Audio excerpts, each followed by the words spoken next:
Hello. हाँ, class शुरू कर दें। हाँ श्योर सर, श्योर। साजाद जी, आप कहीं काम करते हैं कि क्या करते हैं? सर मैं जॉब करता हूँ सर। कहाँ पर? मैं करता हूँ सर हिंद हाइड्रोलिक्स में। Him hydraulics. Hind Hind. Hind hydraulics, ये कहाँ पर है? Sir sector 24। सेक्टर 24 में है। तो ये जी क्या क्या बनाती है ये? सर, ये एसपीएम और power presses, laser machines, press brake machines ये बनाती हैं सर। अच्छा, चलिए बढ़िया है, बहुत अच्छा बहुत अच्छा। जी। चलिए और बढ़िया। मैं यहाँ पे as a north India head हूँ सर, सेल्स एंड मार्केटिंग में। अच्छा, मार्केटिंग के आप नॉर्थ इंडिया हेड हैं? वाह, वेरी जी गुड, सर। Congratulation congratulation. जी thank you sir, thank you. वाह, वेरी गुड वेरी गुड। और उससे पहले हाँ। हिंदुस्तान हाइड्रोलिक्स पंजाब। अच्छा, पहले हिंदुस्तान हाइड्रोलिक्स पंजाब में थे आप? हाँ जी, हाँ जी। वाह वाह। हाँ, तो मार्केटिंग का, हाँ तो मार्केटिंग के हेड हैं, वाह, very good very good very good. जी सर। भैया। Very good. और करीबन मेरे को है सर, 2012 में मैंने स्टार्ट किया था जॉब। 2012 में? जी सर। वाह वाह वाह। और 2012 के बाद मेरे को रियलाइज हुआ कि एमटेक करनी चाहिए अब। नहीं, आपको हायर एजुकेशन तो हमेशा हेल्प करता है वो। जी सर। कंपनी। जी हाँ, जी जी। बिना हायर एजुकेशन का आप हायर लेवल में जा ही नहीं सकते। जी सर। जा रहे हैं।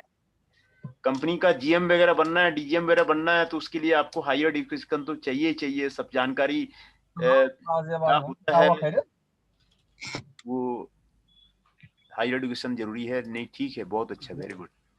जी सर, थैंक यू सर। भैया जाते हुए। तो ठीक है, फिर शुरू करते हैं क्लास। तो हाँ श्योर सर, श्योर। हाँ, तो ये आपको रिसर्च रिसर्च दूसरी बार में गली में वो एक गाड़ी फंसा रखी थी, वो उनकी मशीन उधर रहती है प्लॉट की आ रही रिसर्च है ना। मेथोडोलॉजी का है। और इसमें meaning of the research problem पहले हम लोग डिस्कस करेंगे, what are the meaning of the research problem. और जो आपका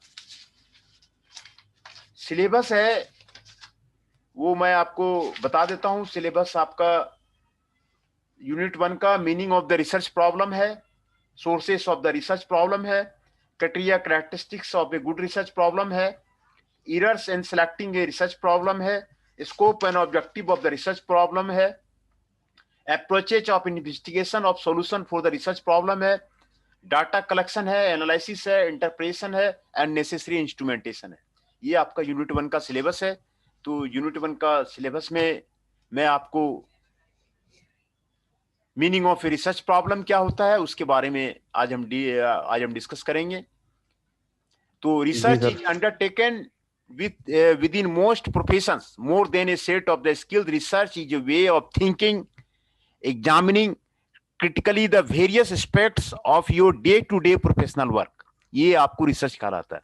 understanding and formulating guiding principles that govern a particular procedure, and developing and testing new theory that contribute to the advancement of your practice and the profession. किसी भी काम में करने में, समझने में, जो उसको रिसर्च बोलते हैं। It is a habit of questioning what you do and a systematic examination of the clinical observation to explain and find answer for what you perceive, with a view to instituting appropriate changes for a more effective proportional service. Let us take some of the discipline of the examples. उसमें examples लेते हैं। Suppose you are working in the field of the health department में आप काम कर रहे हैं। You may be a front line service provider, supervisor और हेल्थ एडमिनिस्ट्रेटर और the planner. You may be in the hospital or working as an outreach community health worker. You may be a nurse, doctor, occupational therapist, physiotherapist, social worker, or other paramedic. In any of these positions, some of the following questions may come to your mind, or someone else may ask you for their answers. These are the questions that comes in the mind. How many patients do I see every day? What are some of the most common conditions prevalent among my patients? What are the causes of these conditions? Why do some people have a particular condition where others do not? What are the health needs to the community?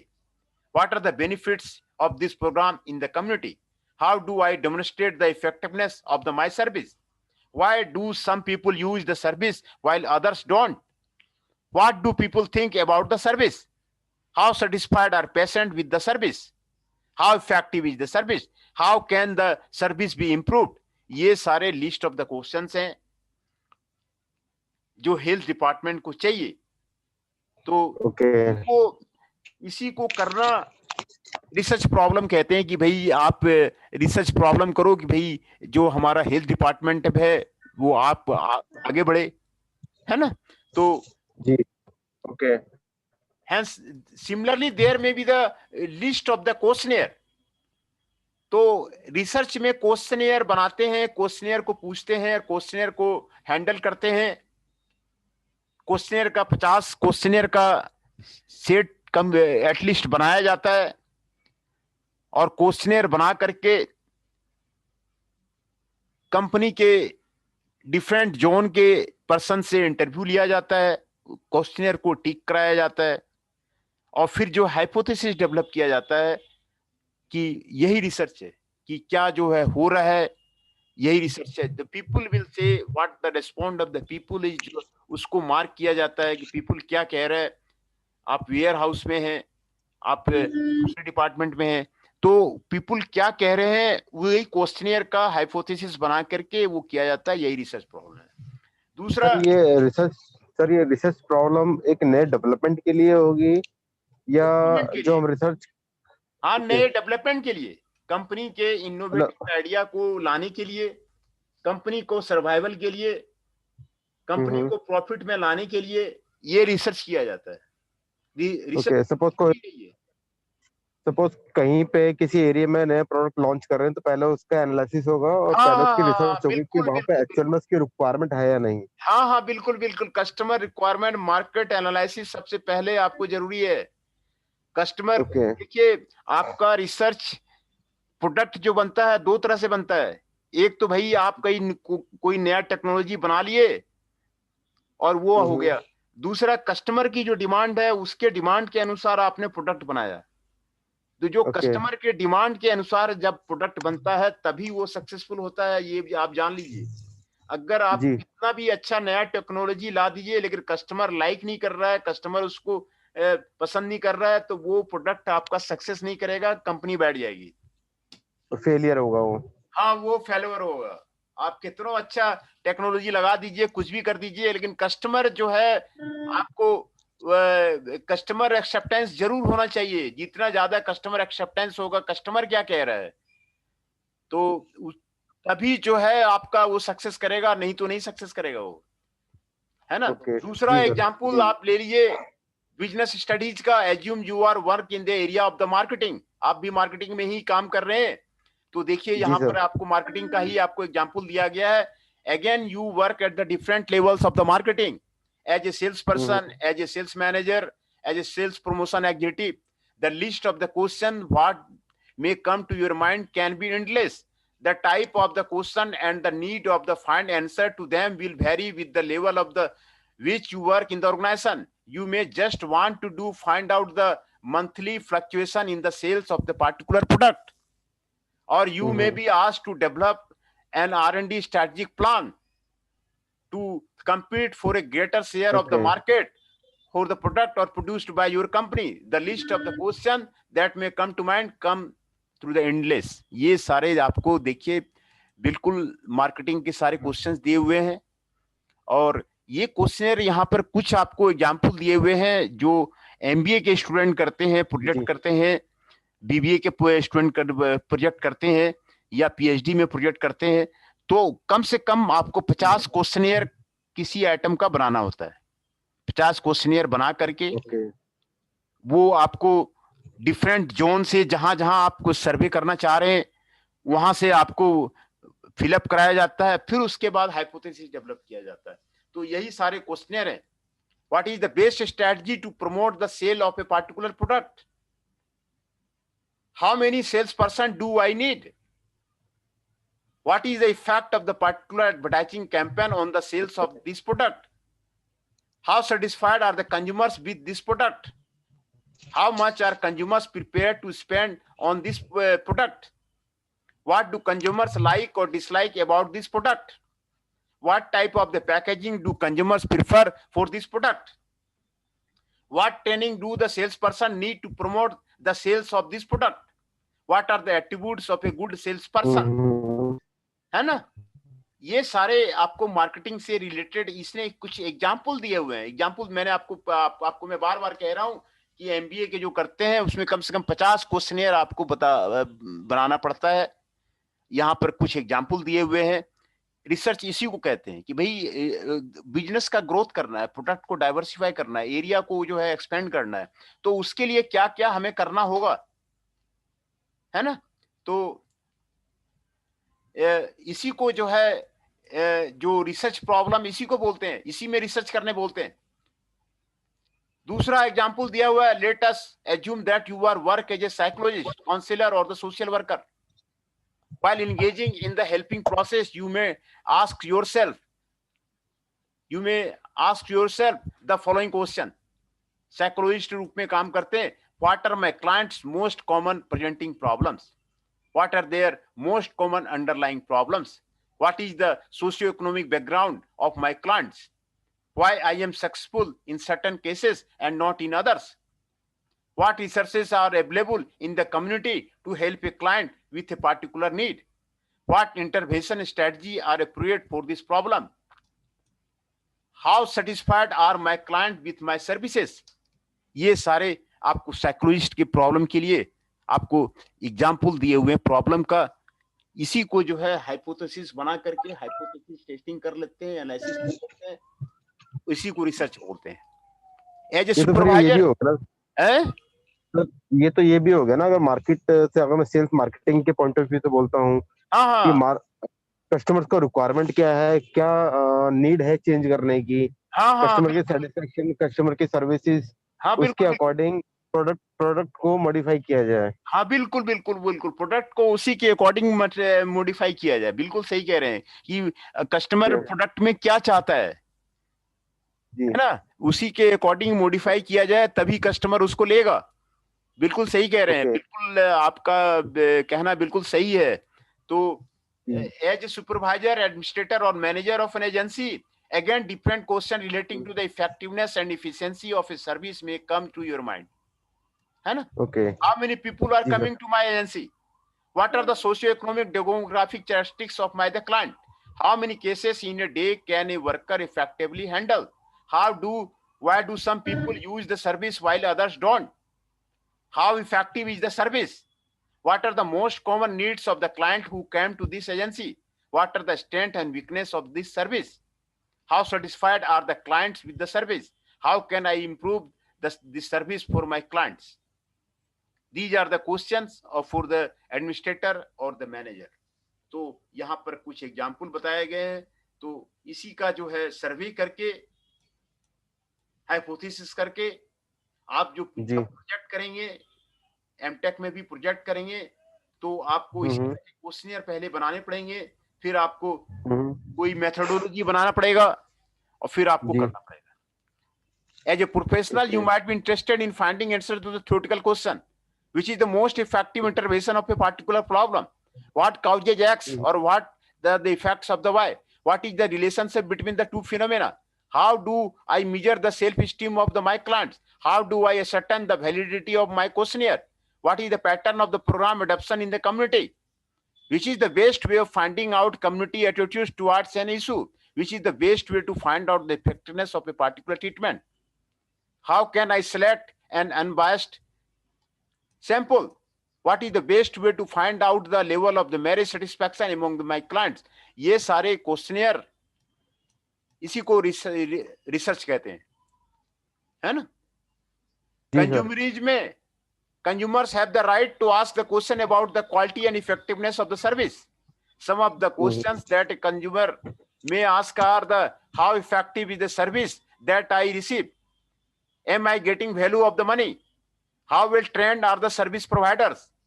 ये सारे आपको question को, handle करना, उसका response लेना, response लेके उसको statics बनाना, उसका एनालिसिस जी सर। करना, डाटा का एनालिसिस करना, इसी को जो है रिसर्च है ना, इसी को रिसर्च कहते हैं। ओके जी। है ना। तो ये जो आपको जी सर। रिसर्च प्रॉब्लम है, तो इसमें हम जो है यही स्टडी करेंगे।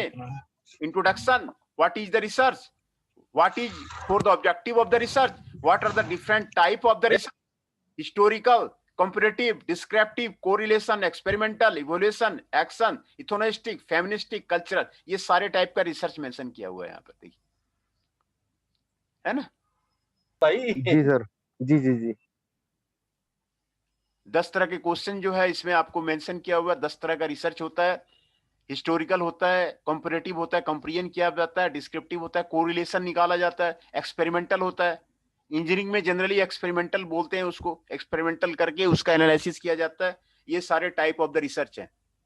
और research process, okay. What is the research process, what are the desirable characteristics of the research finding, क्या जो है कैरेक्टरिस्टिक्स रिसर्च फाइंडिंग का है। Starting your own research, finding and defining a research problem.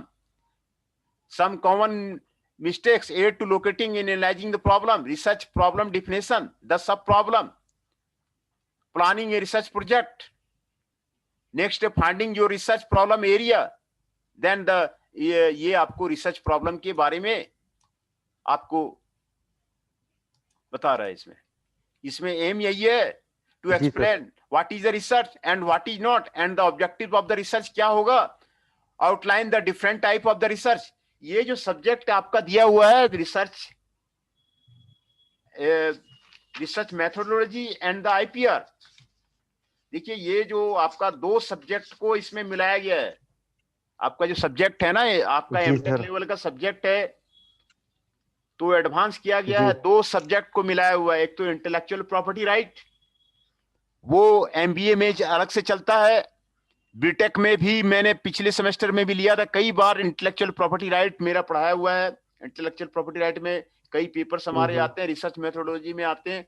तो 2 subject को मिला करके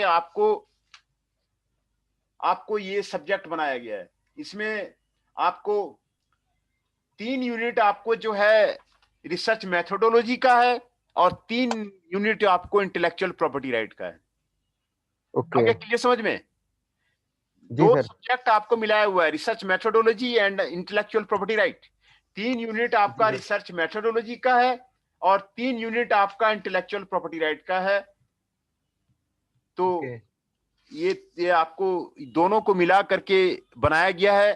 तो पहले हम लोग जो है रिसर्च मेथोडोलॉजी को पढ़ रहे हैं और उसमें पहला यूनिट पढ़ रहे हैं। The shortest way of describing the contents of this chapter so that the provide starting point of the research. It introduces the concept of the research as understood in the academic world and contrasts it to loose way the word research is used in the everyday speech. However, in the academic world, the nature of the research is the subject of a great deal of the debate. The characteristics of the scientific method are briefly explained, and the interpretive alternative is discussed as one of the aspects of the debate and the research method. Research करने का मतलब ही यही है कि भाई research करने का मतलब है कि आप किस तरह ग्रो करेंगे, कैरियर आपका किस तरह ग्रो होगा, आपकी कंपनी किस तरह ग्रो होगी, उस पर रिसर्च करना है। As essential step in the process of the research to find out the research problem.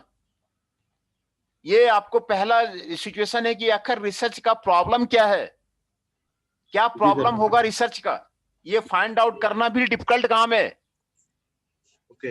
What will be the research problem, ये पहला स्टेप है रिसर्च प्रॉब्लम को फाइंड आउट करना। कई पीएचडी स्कॉलर आते हैं, आईटीज में आते हैं, वो 1 साल उनको रिसर्च प्रॉब्लम में ही ढूंढने में लग जाते हैं कि रिसर्च प्रॉब्लम क्या होगा। 1 साल तक लिटरेचर रिव्यू करते हैं, फिर गैप निकालते हैं, गैप एनालिसिस करते हैं, फिर वो रिसर्च प्रॉब्लम को 1 साल में आपको रिसर्च प्रॉब्लम को ढूंढते हैं कि भाई यहां पर आपको गैप है। तो रिसर्च प्रॉब्लम को फाइंड आउट करना, ये भी जो है इसमें भी टाइम लगता है। What a research problem is and how to find one and explain. The nature of your problem in turn influence the form of your research. It is the quest for a problem which forms the task in the final section, where what you have learned in the earlier section is applied to your subject. है ना? तो ये आपको research problem के बारे में बताता है. तो पहला है what is the research. Research is A term loosely used in everyday speech to describe a multitude of the activity, such as a collecting masses of information, delivering into esoteric theory, and producing wonderful new products. It is important that a student or practitioner embarking on a program of the academic practical research has a clear idea of what the word research really means, and clear any misconception that might exist owing to the word's common use in their fields. It is therefore worth looking at a few of the ways that the world is in common language to describe activity, often called research, which are not in research in its real meaning, and also at some of the emotive languages surrounds them. These are some of the ways in which the term research is wrongly used. As a mere gathering of the fact of the information, moving facts from one situation to another, as an extraordinary activity far removed from the practical life, as a word to get your product noticed. These are the research is wrongly used. And I shall go to do a research into the subject. That usually means quickly reading through a few books or magazine to become a better informed about something. Okay. Such information can be collected in the other way. People ask a question in the street or while recording number of the vehicles driving along a road. This kind of activity may be more accurately called collection of the information. है ना? ये आपको collection of the information कहलाता है. तो पहले research का meaning पहले clear हो कि research problem क्या है, वो पहले find out दिया जाए. जी सर. तो पहले इसी को इसीलिए रिसर्च मेथोडोलॉजी में इसको जो है आपको क्लियर किया गया है कि जो है क्या जो है आपको प्रॉब्लम होगा, उसका क्राइटेरिया क्या है. प्रॉब्लम को आइडेंटिफाई करना, जैसे मैंने बताया कि कई सालों लग जाते हैं फिर जो है प्रॉब्लम आइडेंटिफाई होता है. तो I have done my research and come to with this information which I present in this paper. It is easy to collect information and resemble it in the report of the duly annotated and reference thing. The thing it is as research. However, if the work is meticulously carried out and brings enlightenment about the subject to the author and the reader, one vital ingredient of the research process is missing. है ना? And Scottic activity. He just gone back into his laboratory to bury himself in his research into the mysterious process of the biomolecular fragmentation. While many research projects deal with the abstract and the theoretical subjects, it is often forgotten that the activity of research has greatly influenced all the aspects of our daily life and created our understanding of the world. है ना? Research का मतलब है कि novelty होना चाहिए, नयापन होना चाहिए, है ना? दूसरा यूजफुलनेस टू द ह्यूमन होना चाहिए. आप जो काम कर रहे हैं उसको जो है ह्यूमन के लिए जो है यूजफुलनेस हो, यूज हो, तभी जो है उसको रिसर्च बोलते हैं. तो ऑक्सफोर्ड डिक्शनरी जो रिसर्च को डिफाइन करती है वो आपको ये है: the systematic investigation into the study of material sources etcetera in order to establish facts and reach new conclusion. This is known as the research. है ना? And in endeavor to discover new or collect old facts by the scientific study of a subject by a course of the critical investigation. इसी को बोलते हैं research. है ना? जी sir. जी. नया चीज को डिस्कवर करना, नयापन लाना.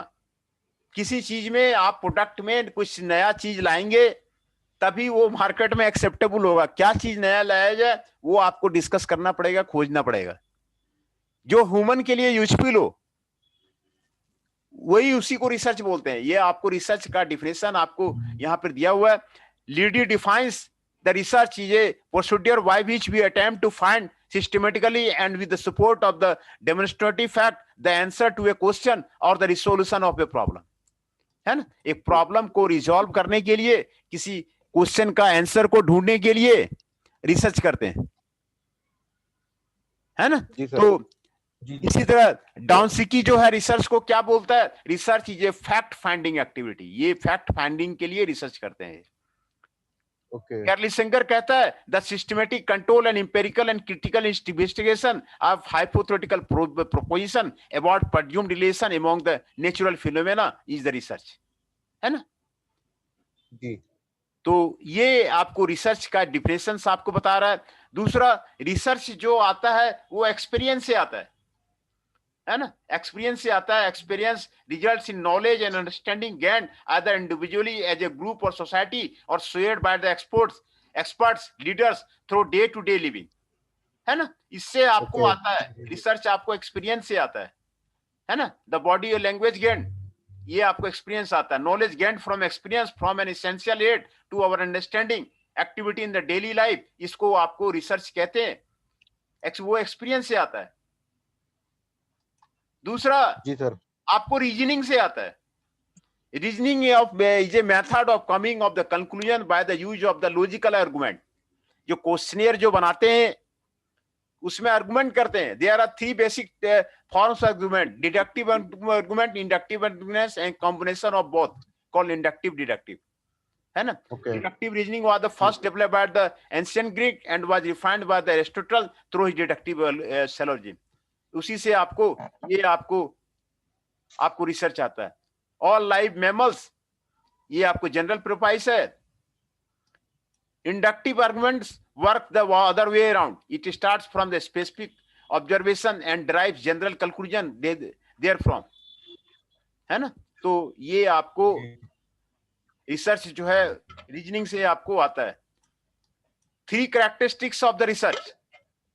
Gaining research is an uncontrolled and haphazard activity, while research is systematic and controlled, है ना। रिसर्च क्या है, एक सिस्टमेटिक वे है, एक कंट्रोल्ड वे है ना, सिस्टमेटिक वे है। पीएचडी भी करते हैं ना, पीएचडी करते हैं तो बोलते हैं कि पहले तुम जो है रिसर्च प्लान लिख के लाओ। आप कैसे कैसे रिसर्च करोगे, रिसर्च प्लान बनाओ कि फेज 1 में क्या करोगे, फेज 2 में क्या करोगे, फेज 3 में क्या करोगे, फेज 4 में क्या करोगे, फेज 5 में क्या करोगे, है ना। आप 5 साल का टाइमिंग है, 5 साल का टाइमिंग में आप जो है उसका एक पहले सिस्टमेटिक वे बनाओ, सिस्टमेटिक वे बनाओ कि भाई आप जो है इस सेमेस्टर में ये करोगे, उस सेमेस्टर में ये करोगे, इस सेमेस्टर में ये करोगे। एक प्लान बना तैयार करो, रिसर्च प्लान तैयार करो। उसके बाद कंट्रोल करो उसको कि वो आपका जो आपने जो प्रोग्रेस रिपोर्ट में है उसको कंट्रोल करो कि आप उसको किए हैं कि नहीं किए हैं, ओके, है ना। तो ये रिसर्च जो है सिस्टमेटिक एंड कंट्रोल्ड है। एक्सपीरियंस जो है अनकंट्रोल्ड एंड हैपाजार्ड है। आपको ये एक्सपीरियंस हो रहा है, ये एक्सपीरियंस हो रहा है, वो आपको haphazard. Reasoning can operate in an abstract world discovered from the reality, while the research is empirical and turns to experience and the world around us for the validation. जो रिसर्च होगा वो empirical होगा, वो आपको validate करेगा, वो validation उसकी होगी, वैलिडिटी होगी थ्रू आउट द वर्ल्ड कि भाई इसने रिसर्च करा है, ये चीज फाइंड आउट करा है, ये इसका वैलिडेट हो रहा है, सच हो रहा है, ये न्यू फाइंडिंग है, ये वैलिडेशन होगा, है ना। तो रिसर्च की ये कैरेक्टरिस्टिक्स है। Unlike experience and reasoning, research aim to the self-correcting. Sir research with proof होगा। हाँ, वो वैलिडेट होगा। वो आप कोई भी डाटा लेंगे, आप बताएंगे कि ये चीज हो रहा है तो उसका वैलिडेट प्रूफ होना चाहिए ना कि हाँ ऐसा हो रहा है। The process of research involves rigorous testing and the results obtain. उसका रिग्रेस टेस्टिंग किया जाएगा और results obtain and methods and results are open to public security and the criticism. और जो उसके बाद जो रिजल्ट आता है उसको पब्लिक सिक्योरिटी में रखा जाएगा और क्रिटिसिज्म में रखा जाएगा कि वो उसने क्या किया है ना। ये आपको रिसर्च का कैरेक्टरिस्टिक्स को बताता है ना। ओके, है ना। वो डाटा जैसे बोलते हैं ना, तो उसमें रिसर्च करते हैं तो बोलते हैं कि भाई 10 टेबल बनना चाहिए, है ना। उसका कहने का मतलब क्या है कि वो रिग्रेस टेस्टिंग के लिए कह रहा है। वो कह रहा है कि 25 ग्राफ होना चाहिए, इसके बीच में ग्राफ होना चाहिए। ग्राफ क्या शो कर रहा है बताओ, रिजल्ट क्या शो कर रहा है बताओ, फाइंडिंग्स क्या आ रहे हैं बताओ, जो क्या आप रेकमेंड कर रहे हो वो बताओ, कंक्लूजन बताओ। इसका मतलब क्या है, वो इसी को कहता है ये आपको रिग्रेस टेस्टिंग के लिए कह रहा है कि वो बार बार डाटा को वैलिडेट करने के लिए कहता है जो रिजल्ट ऑब्टेंड है वो आपको रिसर्च से सही आ रहा है कि नहीं आ रहा है। वो जब सही हो जाता है फिर उसको पब्लिकली जो है पब्लिश कर दिया जाता है और उसको क्रिटिज्म के लिए बोला जाता है कि इसने जो है रिसर्च निकाला है, वो इसने ये निकाला है ना। Research is a combination of both experience and the reasoning and must be regarded as the most successful approach to the discovery of the truth, है ना। ये ट्रूथ को बताने के लिए आपको ये रिसर्च किया जाता है ना। ये रिसर्च जो है आपका कॉम्बिनेशन है, एक्सपीरियंस और रीजनिंग दोनों का कॉम्बिनेशन है for the discovery of the truth. Research का डिफिनेशन आपको यही है, रीजनिंग और एक्सपीरियंस का ट्रूथ को आपको रिसर्च बताता है। ओके। उसके बाद है scope and objective of the research problem. What are the scope and objective of the research problem? ये तो सर स्कोप और ऑब्जेक्टिव प्रॉब्लम तो वही। हाँ, स्कोप एंड ऑब्जेक्टिव। जो रिसर्च प्रॉब्लम है उसका स्कोप क्या है जी। पहले जैसे जो हम रिसर्च, हाँ बताइए। वही होगा ना, जो हम रिसर्च कर रहे हैं किस रिक्वायरमेंट के हिसाब से कर रहे हैं, उसका आगे बेनिफिट क्या रहेगा। हाँ बिल्कुल बिल्कुल। उसका मिशन क्या है, उसका ऑब्जेक्टिव क्या है, उसका जो है सिग्निफिकेंस क्या है, उसका इंपोर्टेंस क्या है जी, वो सारी जस्टिफिकेशन हमें देनी पड़ेगी। हाँ बिल्कुल बिल्कुल। वो पहले चैप्टर में ही किया जाता है, जो पीएचडी करते हैं उसके पहले चैप्टर में ही किया जाता है। भाई इसका सिग्निफिकेंस क्या है, इसका इंपोर्टेंस क्या है, इसका स्कोप क्या है, मतलब कितने आदमी इसके बेनिफिटेड होंगे, इसके ऑब्जेक्टिव क्या है ना। तो research can have several legitimate objective either singly और इन कॉम्बिनेशन, है ना। The main overriding objective must be that of gaining useful or interesting knowledge. Reynolds listed 5 things that we believed most people expected scientific knowledge to provide. These together with one that I have added myself can conveniently be used as a basis for a list of the possible objective of the research. ये scope and objective of the research problem आपको बताया गया है। Categorization, explanation, prediction, creating a sense of the understanding, providing potential for control, evaluation. तो वही सारी चीजें हो गई ना सर, जो हमने ऑब्जेक्ट करने से पहले क्या किया, हमने इवोल्यूशन किया, प्रेडिक्शन किया और इसका इवोल्यूशन किया, ये सारी चीजें वही हो रही, क्वालिटी कंट्रोल हो गया पूरा। हाँ बिल्कुल बिल्कुल बिल्कुल। उसका मीनिंग क्या है, उससे आदमी को फायदा क्या है। किसी भी रिसर्च को करने से पहले सारे पॉइंट्स हमें डिस्क्राइब करने पड़ेंगे। हाँ, पहले यूनिट में उसको बताना पड़ता है कि भाई जो है इलेक्ट्रिक डिस्चार्ज मशीनिंग में कर रहे हैं, तो इलेक्ट्रिक डिस्चार्ज मशीनिंग में क्या क्या प्रॉब्लम हो रही है, नया मशीन आया है उसको रेक्टिफाई करना है। ओके। उसमें प्रोसेस पैरामीटर क्या क्या है उसको ऑप्टिमाइज करना है। बात है नहीं समझ में? जी सर, जी सर। तो किस किस मेथोडोलॉजी से होगा, वो डाटा किस किस से किया जाएगा, तो इससे किया जाएगा। पहले आपको सिग्निफिकेंस किसी भी का रिसर्च करने के पहले आपको ऑब्जेक्टिव्स को आपको लिखना पड़ता है, थीसिस में लिखना पड़ेगा कि भाई ऑब्जेक्टिव ऑफ द रिसर्च क्या है, स्कोप ऑफ द रिसर्च क्या है ना। ओके। तो ये सारे उसी के बारे में, scope and objective of the research, ये उसी के बारे में बता रहा है। Categorization involves forming a typology of the objects, event or concern. This can be useful in explaining what things belong together and how. One of the main problem is to decide on the most useful method of the categorization, depending on the reasons for attempting the categorization of the first place. Following from this is the problem of determining what criteria is to be judged for the usefulness of the categorization. Two obvious criteria are mentioned by the Reynolds: that of the exhaustiveness by which all atoms should be able to place into a category without any being left out, and that of the mutual exclusion by which atoms should, without the question, be appropriately placed into only one category. Finally, it should be noted that the typology must be consistent with the concept used in the theoretical background of the study. ये उसके लिए, categorisation के लिए। दूसरा explanation के लिए। There are many events and issues that we don't fully or even partly understood the objective of the providing an explanation of a particular phenomenon.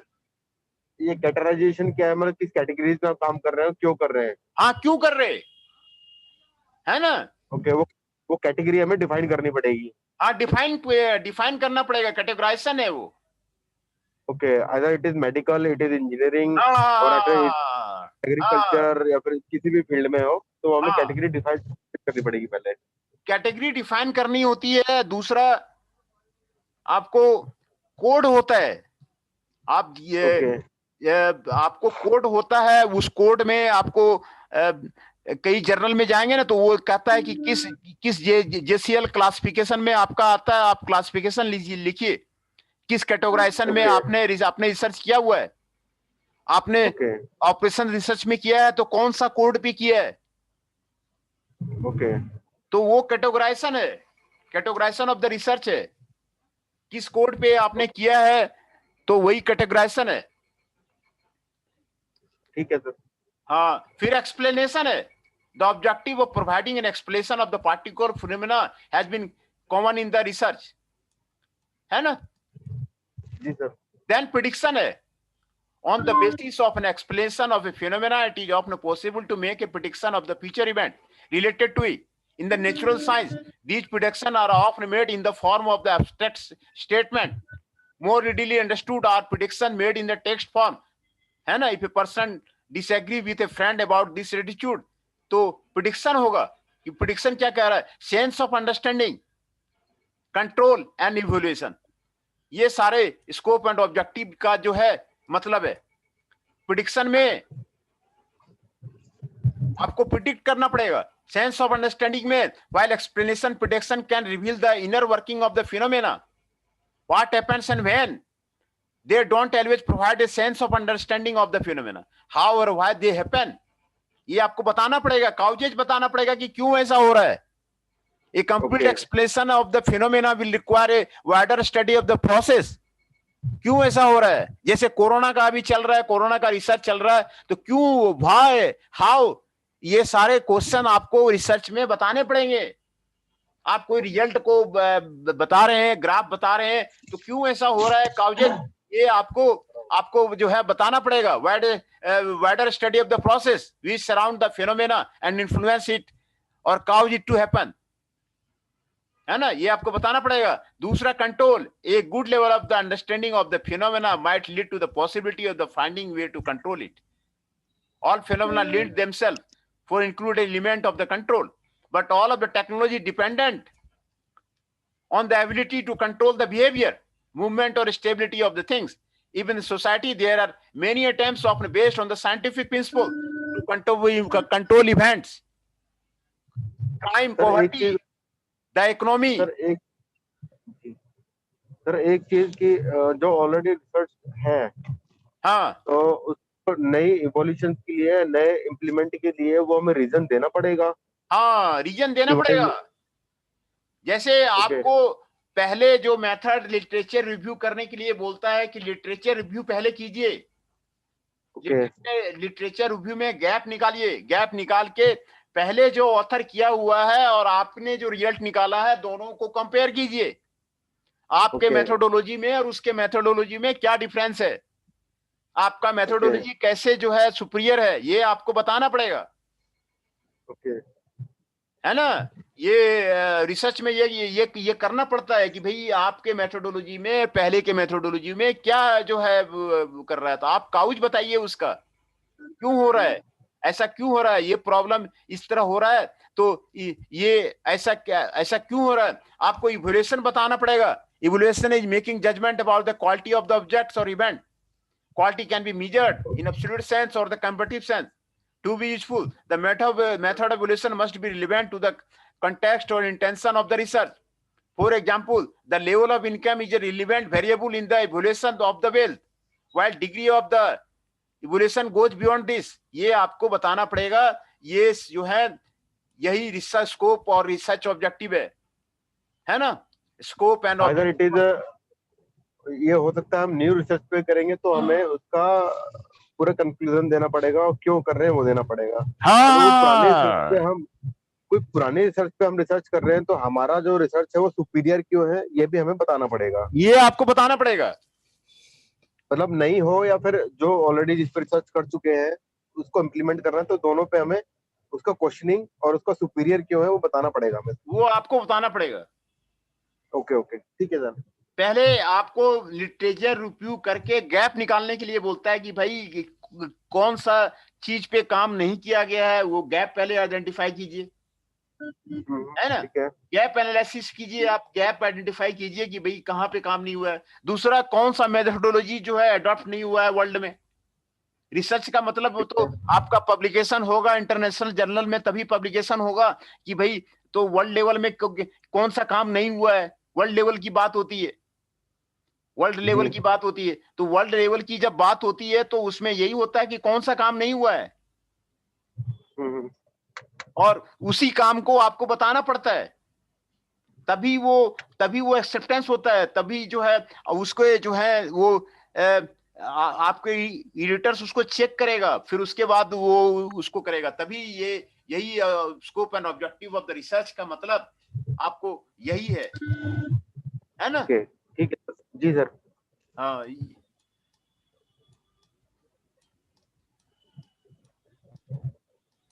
Then आपको type of the research आ रहा है। Type of the research ये आपके syllabus में नहीं दिया हुआ है, फिर भी हम लोग इसको कर लेंगे। अब टाइम खत्म हो गया, अब नेक्स्ट डे हम लोग इसको कर लेंगे, है ना। Sure sir sure. हाँ, टाइप ऑफ द रिसर्च जो है ये सिलेबस में आपका नहीं दिया हुआ है। ओके। कितने टाइप के रिसर्च होते हैं, तो ये सारे टाइप ऑफ द रिसर्च हैं, है ना। टाइप ऑफ द रिसर्च है, तब रिसर्च प्रोसेस है। रिसर्च प्रोसेस कैसे होगा, तो आज हम लोगों ने रिसर्च का डिफिनेशन को देखा। What is the meaning of the research problem, research problem का मतलब क्या होता है, डिफिनेशन ऑफ द रिसर्च देखा, और जी sir. Characteristics of the research देखा। What are the different characteristics of research, है ना। कैरेक्टरिस्टिक्स ऑफ द जी सर। रिसर्च क्या होता है। दूसरा, scope and objective of the research, वो हम लोगों ने देखा। What are the scope and objective of the research. Then on the next day we will go for the